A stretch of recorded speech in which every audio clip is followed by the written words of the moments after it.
ہمارے درمیان اردو کے تعلق سے ایک اور بڑی شخصیت موجود ہے. میری مراد ڈاکٹر سید سجاد حسین صاحب، سابق صدر شعبہ اردو فارسی عربی، director oriental research institute university of Madras Chennai کے. موصوف کی شخصیت بھی محتاط تعارف نہیں ہے. ہمارے درمیان اردو کے حوالے سے ایک معتبر نام ہے. ان کے ماتحتی میں، ان کی شاگردی میں بہت سے طلباء نے PhD مکمل کی ہے، اور ریٹائر ہونے کے بعد بھی وہ اردو کاز سے جڑے ہوئے ہیں. اردو کے محفلوں میں اور اردو کے جہاں بھی جلسے اور جو بھی اردو کے تعلق سے کارروائیاں ہوتی ہیں اس میں وہ جڑے رہنے کو قابل فخر سمجھتے ہیں. سد خلوص ان سے گزارش کرتا ہوں کہ وہ تشریف لائیں اور یہاں موجود ہمارے طلباء اور طالبات کو اپنے گراں قدر نصیحتوں سے نوازیں. جناب ڈاکٹر سید سجاد حسین صاحب، سابق صدر شعبہ عربی فارسی و اردو.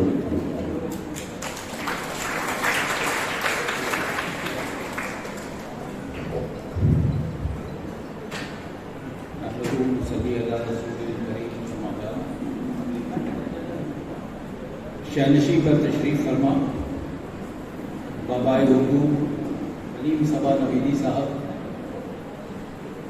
جناب اکبر زاہد صاحب، جناب نری محمد نعیم صاحب، جناب شاہد مدراسی صاحب، میرے بہت ہی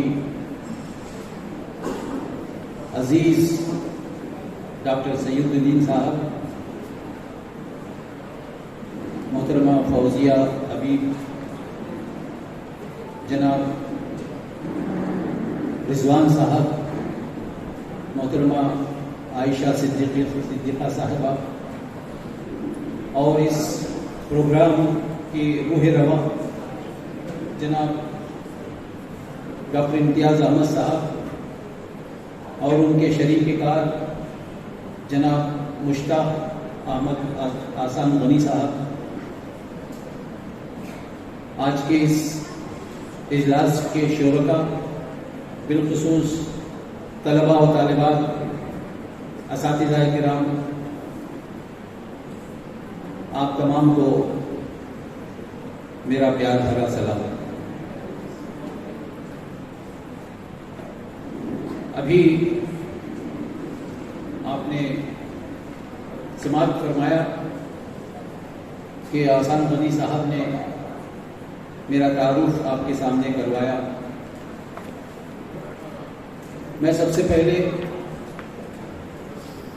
اس پروگرام کے روح رواں انجمن فروغ اردو وانمباڑی کے صدر جناب ڈاکٹر امتیاز صاحب، جناب مشتاق احمد آسان غنی صاحب اور ان کی پوری ٹیم کو مبارکباد پیش کرنا چاہتا ہوں کہ ایسے دور میں جبکہ اردو کے تعلق سے غفلت برتی جا رہی ہے، بلکہ اردو پڑھنا لکھنا تو درکنار، بولنا بھی معیوب سمجھا جاتا ہے، ایسے دور میں اردو کے تعلق سے جلسے منعقد کرنا، میلے منعقد کرنا، یہ کوئی آسان کام نہیں ہے. آپ کتابیں چھاپ سکتے ہیں، آپ غزلیں لکھ سکتے ہیں، آپ تخلیقی عمل جاری رکھ سکتے ہیں، لیکن ایک بڑا جلسہ منعقد کر کے لوگوں کو جمع کرنا اور مقتدر لوگوں کو بلا کر کے ان سے خطابات کروانا یہ آسان کام نہیں ہے.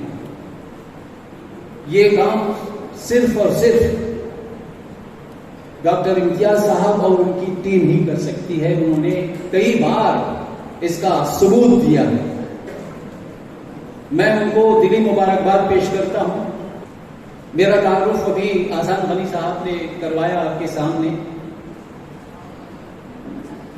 اس کے جواب میں ایک شعر آسان غنی صاحب یہ کہنا چاہوں گا کہ پھول نے جب پھول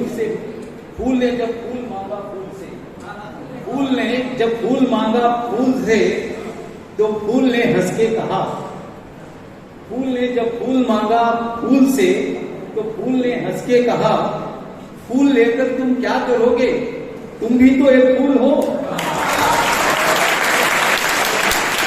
تو یہ ادب کے پھول یہاں جمع ہیں، اور میں بھی ایک پھول، وہ لوگ گردانتے ہیں تو ٹھیک ہے، اگر نہیں ہے تو میں ایک کانٹا صحیح، میں آپ کے سامنے آیا ہوں، مجھے حکم ہوا ہے تو میں بے حد خوش ہوں، اور مجھے اس بات کا احساس ہو رہا ہے کہ اس ہال میں، اتنے بڑے ہال میں سب سے زیادہ تعداد طالبات کی ہے، اور یہاں طلباء کم ہیں۔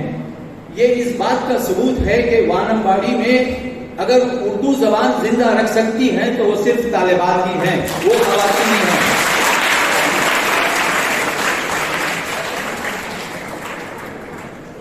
دیکھیے، اجلاس منعقد تو کیے جاتے ہیں، میں نے ایسے اجلاس بھی دیکھے ہیں، ایسے میلے بھی دیکھے ہیں جہاں لوگ بہت کم تعداد میں جمع ہوتے ہیں، بہت کم تعداد میں جمع ہوتے ہیں۔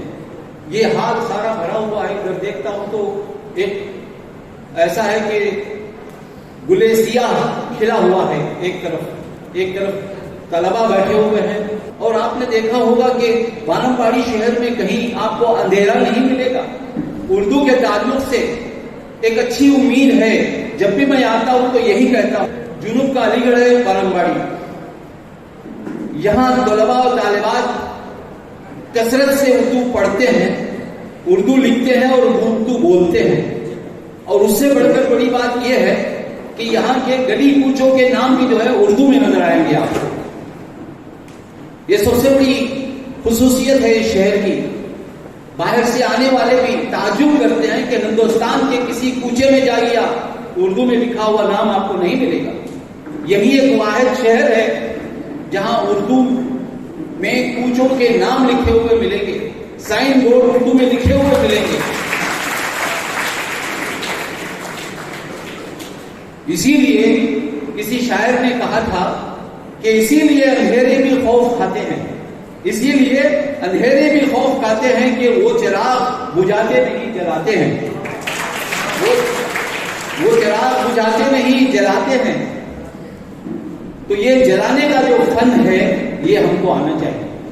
لوگ اردو کو مٹانے کی کوشش کرتے ہیں، وہ سمجھتے ہیں کہ اردو پڑھنا معیوب ہے، اردو پڑھنے کو معیوب سمجھتے ہیں، لیکن یہ وہی جانتے ہیں جو اردو کا جن کو شوق ہے پڑھنے کا، لکھنے کا، بولنے کا۔ ان سے پوچھئے کہ اردو زبان کی کیا اہمیت ہے، اس کے اندر کیا خزانہ ہے، اس خزانے کو کس طرح سے ڈھونڈ کر نکالتے ہیں ہمارے ریسرچ اسکالرز، ہمارے محققین۔ جناب بابا اردو علیم صاحب یہاں بیٹھے ہوئے، تمل ناڈو کے حوالے سے انہوں نے اس ریاست کو، اس صوبے کو پوری دنیا میں یہاں کے جو کارنامے ہیں، ادبی کارنامے، یہاں کی علمی شخصیتیں، یہاں کی ادبی شخصیتوں کا تعارف کرایا پورے ہندوستان میں۔ صرف ہندوستان میں نہیں بلکہ آپ ہندوستان سے باہر بھی چلا جائیے تو علیم صبا نویدی زندہ ہے آج بھی، وہ اپنی کتابوں سے زندہ ہے۔ یہ ہمارے لیے فخر کی بات ہے۔ عموماً یہ لوگ سمجھتے ہیں کہ تحقیق کرنے والے کہ مقامی شعراء پر، ادبا پر، یہاں کی ادبی ماحول پر کام کرنا کوئی اچھی بات نہیں ہے، اس سے کوئی آپ کو ناموری نہیں ملے گی، لیکن آپ ہمارے سامنے مثال ہے۔ علیم صبا نویدی ہمارے لیے ایک مثال ہے، ان کے کارنامے، ان کی کتابیں خود تمل ناڈو کا تعارف ہے۔ انہوں نے اردو کے ذریعے سے، اردو کتابوں کے ذریعے سے، اپنی تحقیقات سے تمل ناڈو کا نام پوری دنیا میں روشن کر دیا ہے۔ آپ لنڈن آفس لائبریری جائیے، وہاں بھی علیم صبا نویدی کی کتابیں موجود ہیں۔ یہ ہمارے لیے فخر کی بات ہے۔ انہوں نے مواد فراہم کیا ہے، ان کی کتابیں تحقیق کرنے والوں کے لیے ماخذ ہیں۔ آج بھی مدراس یونیورسٹی میں جو تحقیقات ہو رہے ہیں علاقائی سطح پر، تو ہمارے ریسرچ اسکالرز ان سے رجوع کرتے ہیں، ان کی کتابیں گویا ماخذ کی حیثیت رکھتے ہیں. تو ہم کو مایوب ہونے کی ضرورت نہیں ہے. آپ اردو پڑھتے ہیں تو فخر سے کہیے، سینہ تان کر کہیے کہ میں اردو پڑھتی ہوں یا اردو پڑھتا ہوں. اردو پڑھنا کوئی مایوب بات نہیں ہے. سنسکرت جیسی مردہ زبان، اس کو بیساکھیوں کے ذریعے سے کھڑایا جا رہا ہے، جبکہ اردو ایک زندہ زبان ہے. اس زبان کی آپ نام لیوا ہیں تو یہ آپ کا فرض بنتا ہے، خواہ وہ طالبہ ہو یا طالب علم ہو، یہ آپ کو یہ فخر محسوس کرنا چاہیے کہ آپ اردو بھی پڑھتی ہیں. میں آپ سے یہ نہیں کہتا کہ آپ صرف اردو پڑھیں، آپ اردو بھی پڑھیے. آپ کا جو سبق ہے، چاہے وہ بایولوجی ہو یا زوالوجی ہو یا سائنسز ہو، MBBS ہو، ٹیکنیکل ایجوکیشن ہو، جو چاہے آپ پڑھیے، مگر اردو سے رشتہ آپ اپنا باقی رکھیے. یہی آپ کی آن بان شان ہے، آپ کی تہذیب ہے اردو. اردو کے بغیر آپ کی شناخت نہیں ہو سکتی. اردو ہی آپ کو شناخت دیتی ہے. تو یہ چند معروضات تھے جو میں آپ کے سامنے رکھنا چاہا. مجھے امید ہے کہ ڈاکٹر امتیاز صاحب بہت کام کر رہے ہیں، بڑی محنت کر رہے ہیں اردو کے لیے. اگرچہ وہ بھی ایک طبیب ہیں، لیکن ان کا دیکھیے والیانہ رشتہ اردو سے ایسا ہے کہ کوئی پروگرام ایسا نہیں کہ انہوں نے ایک چینل بھی نکالا ہے. ابھی وہ چینل بھی چلا رہے ہیں. اکبر ظاہر صاحب یہاں موجود ہیں، عرش چینل چلا رہے ہیں. وانمباڑی ایک واحد علاقہ ہے پورے تمل ناڈو میں جہاں اردو بولنے والے طلباء اور طالبات کی تعداد سب سے زیادہ ہے. اور یہیں پر اردو سکولز ہیں، مدارس ہیں، اور اردو بولنے والے ہیں، اردو شعراء ادبا ہیں، اور صحافی حضرات بھی یہیں موجود ہیں. آسان غنی صاحب یہاں موجود ہیں، اردو کے صحافی ہیں. اکبر ظاہر صاحب یہاں موجود ہیں، اردو کے صحافی ہیں، جن کے ذریعے سے خبریں ہم تک پہنچتی ہیں. عرش چینل ان کا آپ شاید دیکھتے ہوں گے، دیکھنا بھی چاہیے کہ یہ صرف شہر وانمباڑی سے یہ چینل نکل رہا ہے، لیکن اس کو دیکھا جا رہا ہے فرانس میں، دیکھا جا رہا ہے USA میں، دیکھا جا رہا ہے کینیڈا میں، دیکھا جا رہا ہے لندن میں، دیکھا جا رہا ہے. تقریباً 50,000 ناظرین اس لیے آج تک ہو گئے. سننے والے اس کے 50,000 کی تعداد ہے. مجھے افسوس اس بات کا ہے کہ اکبر ظاہر کا کوئی شریک کار نہیں ہے. ان کا تعاون کرنے کے لیے اگر ایک ٹیم ان کے ساتھ رہ جائے تو میں سمجھتا ہوں کہ یہ ہندوستان کا نمبر 1 چینل ہے.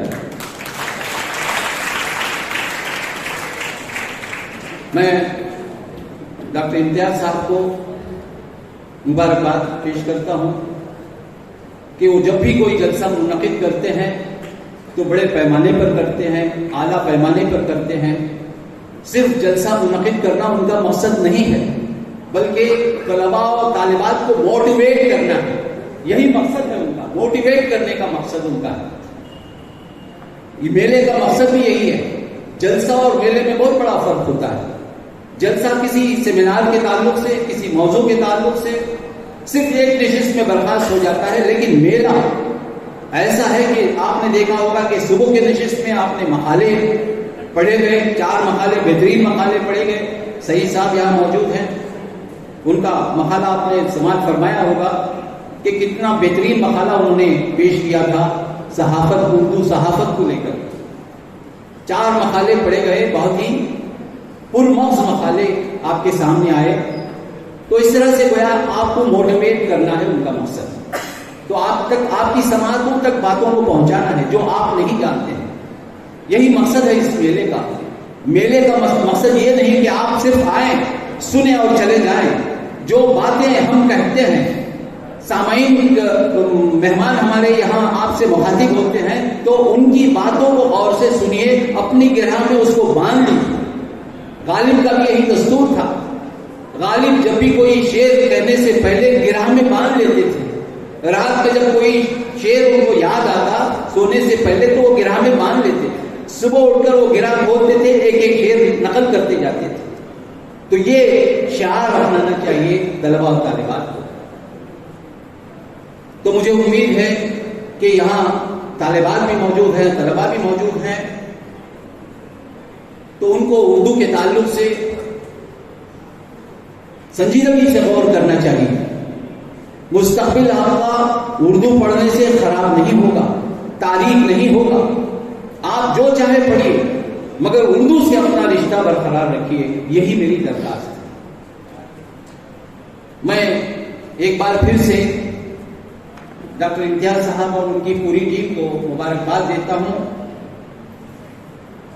اور جاتے جاتے ایک شعر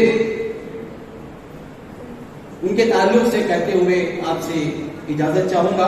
ابھی تو چند لفظوں میں سمیٹا تجھے میں نے، ابھی تو چند لفظوں میں سمیٹا ہے تجھے میں نے، ابھی تو میری کتابوں میں تیری تفسیر باقی ہے. بہت بہت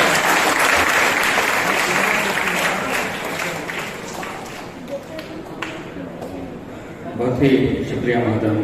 ماشاء اللہ طلباء اور طالبات کے لیے بہت ہی عمدہ نصیحتیں ہمارے پروفیسر صاحب نے عطا کی ہیں.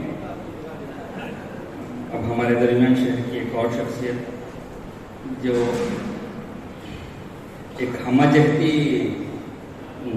پہلو رکھتی ہے، انڈسٹریلسٹ بھی ہیں، ماہر تعلیم بھی ہیں، اردو زبان و ادب سے اچھا شغف ہے، اور اسلامیات پہ ایک اتھارٹی رکھتے ہیں. میری مراد جناب پٹیل محمد یوسف صاحب سے ہے.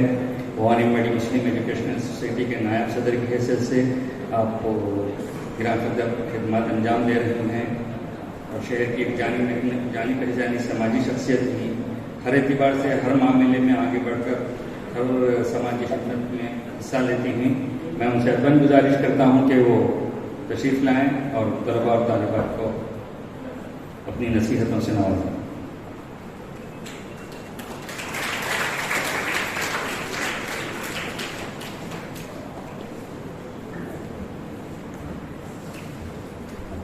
السلام علیکم ورحمۃ اللہ وبرکاتہ. الحمدللہ رب العالمین والصلاة والسلام علی رسولہ الکریم وعلی آلہ واصحابہ وازواجہ اجمعین الی یوم الدین. اما بعد، اس اہم اجلاس کے منتظمین، انجمن فروغ اردو کے ذمہ داران، برادر مکرم اساغنی مشتاق صاحب،